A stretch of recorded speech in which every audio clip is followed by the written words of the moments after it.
दुनिया के सबसे बड़े सम्मेलन का काउंटडाउन चल रहा है। विश्व के सबसे ताकतवर देशों के राष्ट्रपति और प्रधानमंत्री भारत पहुंच रहे हैं। इंतजाम इतना हाईटेक है कि दुनिया भारत की डिजिटल क्रांति का लोहा मानेगी। पवन नारा की एक और रिपोर्ट देखिए। भारत की डिजिटल क्रांति जारी है और यहाँ पर भारत की डिजिटल क्रांति से विश्व को रूबरू कराने के लिए अलग अलग स्टेप्स दिखाए गए हैं। मतलब ये दीक्षा है, अगर आप इसमें जाएंगे तो आपको बताया जाएगा कि किस तरह से बुक्स का डिजिटलीकरण किया गया है। और ये बुक्स हैं यहाँ पर, ये डिजिटली स्टूडेंट्स को उपलब्ध करवाई जा रही हैं। ये आगे बढ़ेगा तो और ज़्यादा ग्रोथ होगी, या कहें कि शिक्षा की तक पहुंच आसान हो जाएगी। डिजिटल क्लासेस आप ले रहे हैं आजकल, उस तरह की बातें हैं।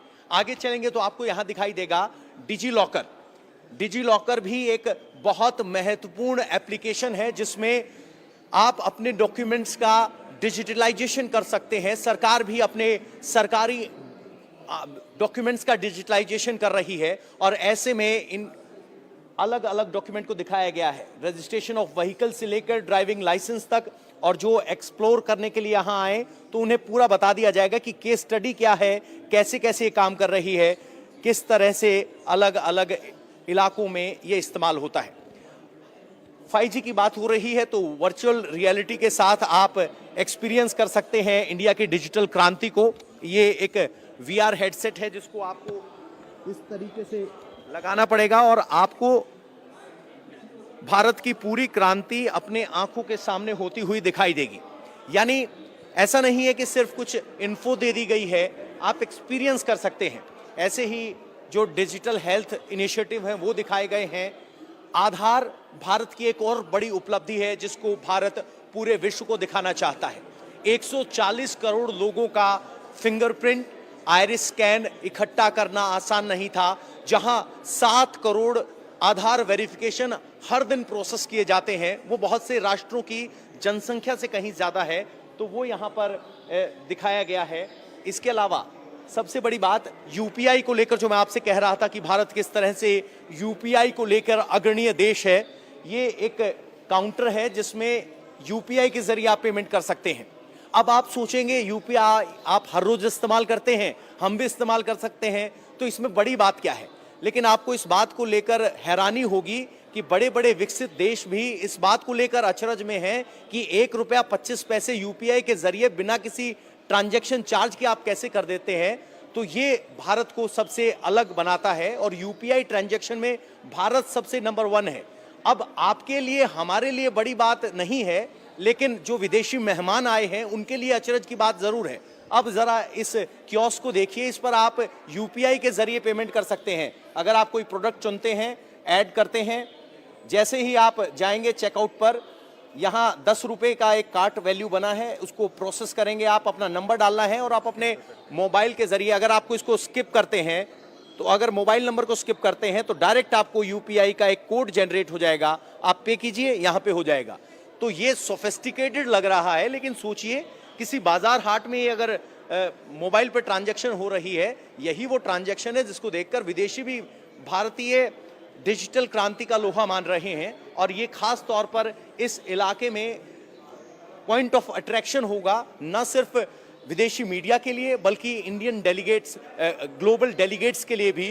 क्योंकि पिछली बार आपको याद होगा जब जर्मनी के एक ऑफिसर आए थे, डिप्लोमेट आए थे, और उन्होंने किस तरह से मिर्ची यूपीआई के जरिए खरीदी थी।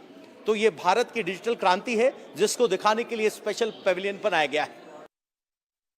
भारत की डिजिटल यात्रा को दिखाने के लिए साइकिल है। ये साइकिल कैसे डिजिटल यात्रा बनाएगी, आपको बस ऐसे चलते जाना है और यहाँ सामने विजुअल चलने लगेगा जो आवाज के साथ आपको बताएगा कि भारत की कौन कौन सी वो उपलब्धियां हैं जो डिजिटल क्रांति के तहत भारत ने हासिल की हैं। सामने देखिए जरा, आप आगे बढ़ते जाएंगे और आपको डिजिटल इंडिया की जो क्रांतियां हैं वो दिखती जाएंगी। आपकी हेल्थ भी अच्छी होगी और जानकारी भी बढ़ेगी। जैसे ही आप आगे बढ़ेंगे, इसके बाद अभी तक कोई ऐसी क्रांति दिखाई नहीं दी है और पहली डिजिटल क्रांति आधार के तौर पर हमें दिखाई दे रही है। आधार क्या है? 103 बिलियन ऑथेंटिकेशन हुए हैं और लगभग 1 करोड़ 40 लाख के आसपास यहाँ पर रजिस्ट्रेशन 100 करोड़ या 140 करोड़ के आसपास रजिस्ट्रेशन हो चुके हैं। और अब माई जीओवी का जो इनिशिएटिव है वो आपको दिखाई दे रहा है। तो आपको इस तरह से लगातार चलाते रहना पड़ेगा इसको देखने के लिए, समझने के लिए। तो आप ऐसा लगेगा जैसे हिंदुस्तान में घूमते घूमते देख रहे हैं। माई गवर्नमेंट इनिशिएटिव क्या कहते हैं? तो 33 मिलियन साथी हैं जो कि 5 मिलियन लोगों को डिस्कशन का एक प्लेटफॉर्म देते हैं सरकार तक। अब डिजी लॉकर इसमें आया है जिसकी हम बात कर रहे थे। और इस तरीके से आप चलते जाएंगे, आपको भारत की डिजिटल क्रांति दिखती जाएगी। ये सब हेल्थ के साथ साइकिल चलाते हुए आप समझ सकते हैं। अब आपको नेशनल गैलरी ले चलती हूँ। दुनिया भर से आने वाले विदेशी मेहमान नेशनल गैलरी में क्या क्या देखने वाले हैं, इस पर भी एक रिपोर्ट देखिए। G20 शिखर सम्मेलन के दौरान जब लगभग 26 राष्ट्रों के प्रमुख G20 की अलग अलग मीटिंग्स में व्यस्त होंगे, उस वक्त उनकी पत्नियां एनजीएम के अंदर लगी इस प्रदर्शनी का लुत्फ उठाएंगी। इस वक्त हम national gallery of modern arts के अंदर मौजूद हैं और आपको तस्वीरों में दिखाएं कि कितनी खूबसूरत चीजें यहाँ पर लगी हुई हैं। ये वो चीजें हैं जो भारत की संस्कृति, विरासत और भारत के फैशन के बारे में पूरी तरह से जानकारी देती हैं। अलग अलग तरह के पुतले यहाँ पर हैं, अलग अलग तरह की जो आर्ट है वो यहाँ पर आप देख सकते हैं। साथ ही साथ ये देखिए ब्रास का मुगल कालीन जो आर्ट है उसकी प्रदर्शनी यहाँ पर लगाई गई है। ब्रास से बनी हुई चीजें यहाँ पर रखी गई हैं। ये कहीं ना कहीं भारत के इतिहास के बारे में जानकारी देती है। यहाँ पर एक अलग तरह से बुक भी रखी हुई है और इस बुक के माध्यम से जब राष्ट्रीय अध्यक्षों की पत्नियां यहाँ पर पहुंचेंगी तो इन कलाकृतियों के बारे में जानकारी ले पाएंगे। आप देखिए पेंटिंग्स हैं इसके अंदर, इनके बारे में जानकारी जो है वो यहाँ पर लिखी भी हुई है। साथ ही साथ जितनी भी चीजें यहाँ पर लगाई गई हैं उनके बारे में विस्तृत जानकारी जो है वो इन किताबों की मदद से जो है वो राष्ट्रीय अध्यक्ष की पत्नियां ले सकेंगी। ये आप देखिए ब्रास से बना हुआ, ये हाथ से गढ़ा हुआ ये एक आकार है। आप देखिए कि किस तरह से कितनी मेहनत करके इसको बनाया गया है और काफी लंबा समय लगाने के बाद इसको यहाँ पर बनाया गया है। साथ ही साथ तांबे की बनी हुई ये भी चीजें यहाँ पर उकेरी गई हैं जो आप यहाँ पर रखी हुई देख सकते हैं। और इन सभी के बारे में जानकारी जो है वो सभी राष्ट्र के प्रमुख की पत्नियां जब यहाँ पे आएंगी तो उनको दी जाएंगी।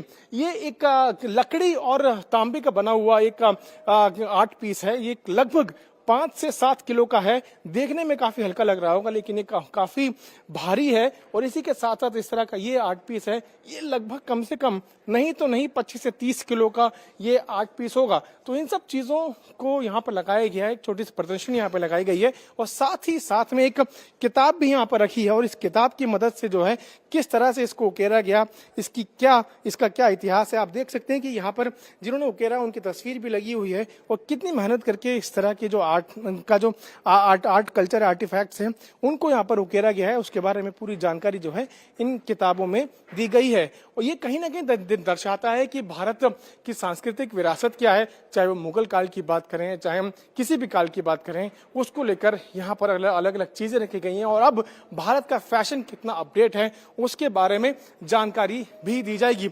और भी बहुत महत्वपूर्ण चीज यहाँ पर रखी गई है, आगे चल के आपको दिखाते हैं। देखिए ये जो कालीन है, ये कालीन जो है उसके बारे में जानकारी दी जाएगी जब राष्ट्रीय अध्यक्षों की जो पत्नियां हैं वो यहाँ पर आएंगी।